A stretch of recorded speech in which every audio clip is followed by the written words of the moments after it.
So to be resilient, in my opinion, means to be able to bounce back from a setback and move forward, to learn by sort of through your failures and through your successes, but more importantly, really through your failures. Maybe you cut the pattern wrong when you were sewing and your apron doesn't look quite as nice as the others, and you have an opportunity to fix it because you're guided by professional educators who are there to help you, not do it for you. And it's very hard to not point out to the child as they're cutting the fabric that they've just cut in the wrong direction, or that's going to cause a problem.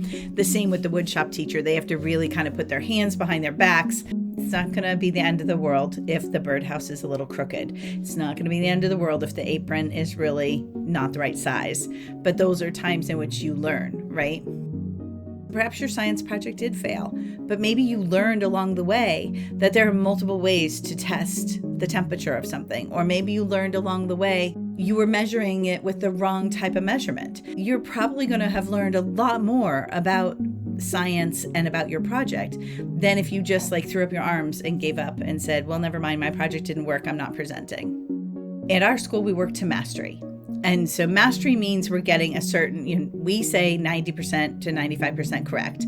That means you just keep trying until you get there. There's not a letter D or C or B- placed on a paper and then everybody moves on. So if you're struggling, let's say, with double-digit multiplication, there are many ways in which the Montessori materials can teach you double-digit multiplication.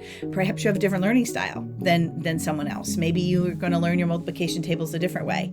Montessori kids and Bowman students have that innate ability to know, I know this and I'm great at it and I can move forward, or I know some of this and I need a tutor or an assistant or a book.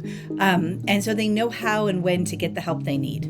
I like to say that Bowman graduates are critical consumers of their own education. They're able to look at sort of those hoops you have to jump through just because a little more critically than a student who's been jumping through hoops their whole time, and question in a polite, hopefully polite, and effective manner of, what are we trying to learn here? And is there another way for me to learn it?